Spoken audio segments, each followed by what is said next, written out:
Alors je reçois Claire Baillet sur le plateau de la Web Télé Salon CE. Claire Baillet qui est chez Alinéa, un de nos 4 partenaires sur Salon CE, pour évoquer un sujet qu'on a beaucoup évoqué sur ce même plateau lors du premier semestre, qui est l'accord national interprofessionnel sur la sécurisation et la productivité, et qui est devenu une loi au mois de juin. Alors comme c'est devenu une loi au mois de juin, on n'en est plus à parler de prospective ou d'imaginer ce qui pourrait se passer. Maintenant que c'est une loi, Claire, comment ça se passe concrètement dans les entreprises ?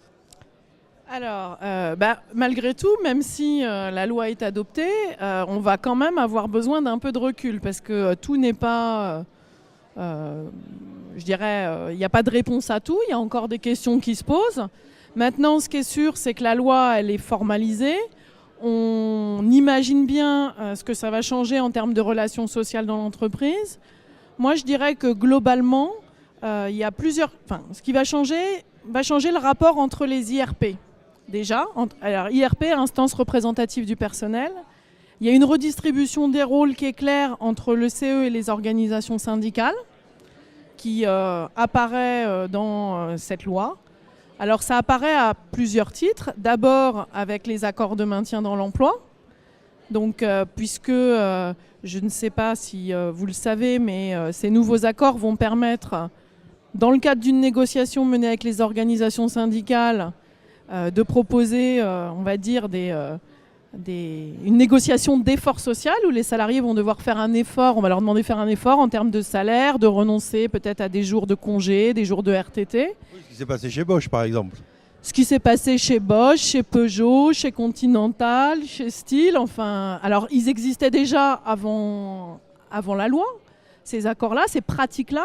La seule différence, c'est que désormais, quand les salariés vont refuser de faire un effort, ils vont être licenciés pour motif économique, mais que ça échappera complètement au contrôle du CE, puisqu'il n'y aura pas de consultation sur un projet de licenciement économique collectif, il n'y aura pas de PSE. Donc quand je dis une redistribution des rôles, c'est, je dirais, on transpose vers les syndicats le soin, quelque part, d'attester et de contrôler la motivation économique de ces licenciements, alors que jusque-là, c'était une prérogative du comité d'entreprise, qui est clairement enlevée dans la loi. Donc ça, c'est un premier aspect. Un deuxième aspect, c'est en matière de licenciement économique collectif. Donc pour le coup, pas dans le cadre d'une négociation de maintien dans l'emploi, quand il y a un vrai projet de réorganisation de l'entreprise. De la même manière, la loi permet désormais à l'employeur de faire l'économie de tout ou partie de la consultation du CE sur le PSE en négociant avec les organisations syndicales un accord sur ce sujet. Et effectivement, tout ce qui sera négocié sera sorti de la consultation du CE. Donc on pourrait dire que globalement, cette loi, elle met d'une certaine manière en retrait le CE. Ça ne sera pas automatique, mais ça pourra aboutir à ce résultat-là. Et la volonté est de favoriser la négociation, certes, mais la négociation essentiellement sur les mesures sociales d'accompagnement. Moi, cette loi sur ce sujet-là, elle m'interpelle. Elle m'interpelle parce que je me dis que la raison d'être du CE, c'est pas seulement de négocier des mesures sociales d'accompagnement des salariés, c'est aussi de contrôler les décisions de l'employeur, s'assurer de leur pertinence, et ça, c'est le sens. Oui, c'est les consultations obligatoires, quoi. Même, oui, les consultations obligatoires, mais surtout les consultations quand il y a une actualité. C'est-à-dire que le CE, il a quand même une prérogative de contrôle de la pertinence des décisions, je dirais de la justification des décisions de l'employeur. Et là, l'ordonnancement qui est impulsé par cette loi, elle met le focus, on va dire, plus sur les mesures sociales d'accompagnement. Et négocier les mesures sociales d'accompagnement, c'est pas mettre dans la balance les décisions de l'entreprise, essayer d'y apporter des alternatives. Et ça, c'est une évolution qui est assez significative. Alors sur la consultation du CE notamment, maintenant, il y a un délai. Il y a un délai à partir duquel l'avis sera réputé négatif. Est-ce que réellement, l'employeur, par exemple, peut, quand le comité d'entreprise dit « je ne donne pas mon avis parce que l'avis n'est pas motivé et éclairé », n'est-ce pas ? Ouais. Quand il demande des éclaircissements supplémentaires, est-ce que le délai court à partir du moment où les documents demandés par le CE ont été donnés ou à partir du moment où il a été consulté la première fois ? Parce que là, il y a un flou. Ah non, il n'y a pas de flou du tout, c'est très clair dans la loi, c'est-à-dire que désormais, quand un employeur va ouvrir un processus de consultation, il y a un compte à rebours qui est lancé. Au moment même de la première consultation. Exactement. À l'ouverture, on sait que le tempo pour dérouler le processus de consultation, il est programmé d'avance. Donc c'est ça la finalité de la loi. Alors pourquoi il y a ça dans la loi? Ça ne vient pas de nulle part. Ça, c'est une vieille revendication patronale quand même, hein. Faut quand même le rappeler. Une revendication patronale qui disait qu'en France, les textes, notamment tous les processus consultatifs, étaient trop lourds, ce qui enlevait de la réactivité aux entreprises. Elle disait, c'est trop compliqué, il y a trop d'aléas, il y a des risques juridiques aussi. On a en face de nous des syndicats, des représentants du personnel qui parfois, c'est vrai, hein, qui parfois développent des stratégies de retardement. Et les entreprises ne sont pas suffisamment sécurisées, c'est-à-dire quand elles engagent une réorganisation, ça peut durer des mois quand on a un CE qui utilise des leviers juridiques pour retarder le processus, et disait que les entreprises ne sont pas assez sécurisées. C'était une demande de longue date donc du patronat d'obtenir cette sécurisation, et ça a été traduit comme ça dans la loi, c'est-à-dire de dire une consultation, on va dire, programmée dans le temps, c'est-à-dire le jour où on ouvre, on sait quand ça finit. Alors ça, c'est la loi telle qu'elle est aujourd'hui. Donc effectivement, il n'y a pas de flou de ce côté-là. C'est vraiment la volonté du législateur. Alors après, qu'est-ce qui se passe s'il y a des incidents? Il y a une direction qui ne transmet pas des informations, le débat il n'est pas vraiment mené. Alors il y a quelques portes de sortie qui sont prévues, mais ces portes de sortie, elles sont quand même très contraignantes. Déjà aujourd'hui, quand l'entreprise, avant la loi, quand l'entreprise n'avait pas ce délai préfixe, le CE il avait une certaine forme de pouvoir, c'est-à-dire que lui il pouvait retenir son avis tant qu'il n'avait pas tout ça. Aujourd'hui, vu qu'il y a un délai qui se superpose, qui encadre très strictement, qui enferme même je dirais très strictement la consultation, ce que ça change significativement, c'est qu'en cas de difficulté importante, il va falloir saisir le juge.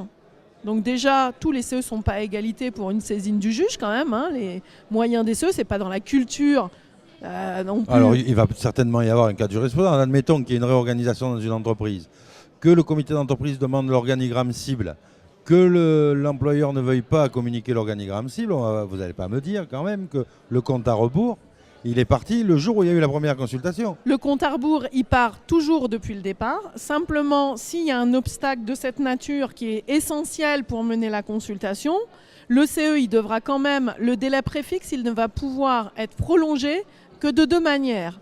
Soit par décision de justice, donc il faudra avoir saisi un juge, lui avoir demandé expressément de prolonger le délai et avoir motivé ce pourquoi on a besoin d'une prolongation.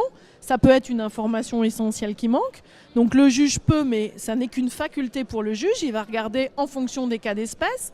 La deuxième solution, c'est de passer par la voie de la négociation. Et ceux qui peuvent éventuellement prolonger les délais. Alors soit on s'est mis d'accord avec l'employeur. Alors dans le cas, il y a deux situations qu'il faut bien distinguer. Soit on est dans le cadre d'une réorganisation avec un plan de sauvegarde de l'emploi. Dans ce cas-là, seules les organisations syndicales vont pouvoir allonger ce délai par la négociation collective. Soit on est dans un autre cas de consultation, mais pas une réorganisation avec un PSE. Et dans ce cas, il faut un accord de gré à gré entre les élus de CE et l'employeur. Mais moi, ce qui me fait peur dans ce genre de situation, c'est que les directions vont peut-être pas toujours être volontaires pour négocier un délai plus long. En tout cas, si elles rajoutent quelques semaines, etc., si on est confronté à une direction qui met des obstacles à l'information, elle ne va pas assouplir non plus la loi qui l'avantage. Le déclenchement du droit d'alerte non plus ne retarde pas. C'est pas prévu comme ça dans la loi. Donc, vous savez, les délais qui sont dans la loi, ce sont des délais préfixes. Et préfixe, ça veut dire quoi? Ça veut dire qu'il n'est pas susceptible d'être interrompu ou d'être suspendu du fait d'événements. C'est comme pour le préavis. Quand un salarié il a son préavis à exécuter mais qu'il est malade, son préavis il court quand même. C'est un délai préfixe aussi, le préavis, et c'est exactement la même chose qui a été introduit dans la loi. Donc oui, ça change complètement la donne. Ça change complètement la donne parce qu'il va y avoir certains leviers qui ne vont pas pouvoir être utilisés. Ça c'est évident. Alors, le dialogue social est très différent d'une entreprise à l'autre. On a, Dieu merci, encore des entreprises qui accordent une place au dialogue social, qui foncent pas tête baissée, qui ne vont pas juste se contenter d'ouvrir leur consultation et d'attendre. En cas de difficulté importante, il y a toujours le recours au juge qui est possible. Mais ce recours au juge, il va falloir que le CE soit quand même organisé, Il faut surtout structuré. désencombrer la justice, quoi. Alors, non, c'est effectivement engorger les tribunaux là où il y avait pas mal de choses qui pouvaient se régler par la discussion. Ça, c'est un premier point. Le deuxième point, c'est que ça mobilise des moyens quand même d'agir en justice. Il faut aussi que le CE soit structuré et réactif. Faut pas qu'il ait mis son 0,2 dans le... Alors, ça va de soi. C'est-à-dire qu'il faut déjà qu'il ait les moyens financiers. Alors, mais ça va sans au-delà dire, des mais moyens ça financiers. va sans dire, mais ça va mieux en le disant quelquefois. Ouais. C'est sûr que... alors, il y a ça, et puis dans le cadre de la nouvelle loi, vous avez un autre volet. C'est pour la première fois quand même en France, il y a un cas de recours à expertise comptable qui n'est pas financé à 100% par l'employeur, où on demande au CE s'il souhaite désigner cet expert. Alors vous savez, c'est l'expert qui regardera, examinera avec le CE les orientations stratégiques. C'est l'autre jambe, si je puis dire, de l'ANI. L'autre jambe de l'ANI, c'est d'essayer de favoriser le dialogue social et donc de dire, les CE, ok, on leur met un peu plus de contraintes puisqu'on insère leur consultation dans des délais préfixes, mais d'un autre côté, on essaie de pousser les directions à faire preuve de plus de transparence et surtout plus en amont. C'est-à-dire de ne pas attendre qu'on soit confronté à une réorganisation pour pouvoir discuter un peu à chaud et essayer d'anticiper au maximum. Et dans ce cadre-là, il y a une nouvelle consultation du CE qui a été introduite dans le Code du travail. L'employeur va devoir désormais exposer les orientations stratégiques, c'est-à-dire quels sont les différents axes que l'entreprise ou le groupe peut décider d'emprunter, avec les conséquences à chaque fois pour les salariés en termes d'évolution de métier, d'évolution d'effectifs aussi, à la hausse ou à la baisse d'ailleurs. Et cette consultation-là qui est nouvelle, la loi nouvelle dit que le CE peut se faire aider d'un expert, mais pour la première fois, la loi dit que cet expert, il n'est pas financé à 100% par l'employeur, que le CE va participer à son financement en utilisant justement son budget de fonctionnement. Donc oui, la boucle est bouclée, tous les sujets sont liés, si je puis dire. Effectivement, il y a la question des moyens, il y a la question de la réactivité et tous ces sujets nouveaux, c'est un tout, parce qu'en fait, la philosophie qu'il y a derrière tout ça, c'est qu'il faut fluidifier l'emploi. Et on nous dit que le problème en France, c'est le chômage, et que tout ça, ça participe à fluidifier les choses, et ça devrait aider à résoudre le chômage. Je veux dire, c'est vrai qu'on pourrait faire une grande conférence là, ici, sur le plateau de la Web Télé, c'est pas le lieu. Mais c'est vrai qu'on pourrait dire que c'est la première loi qui facilite le licenciement qui devrait favoriser l'embauche. C'est une grande nouveauté. C'est une grande nouveauté et c'est une revendication ancienne du patronat, mais qui trouve une traduction très concrète, que ce soit en matière d'avoir plus de flexibilité et en matière de facilitation du licenciement économique.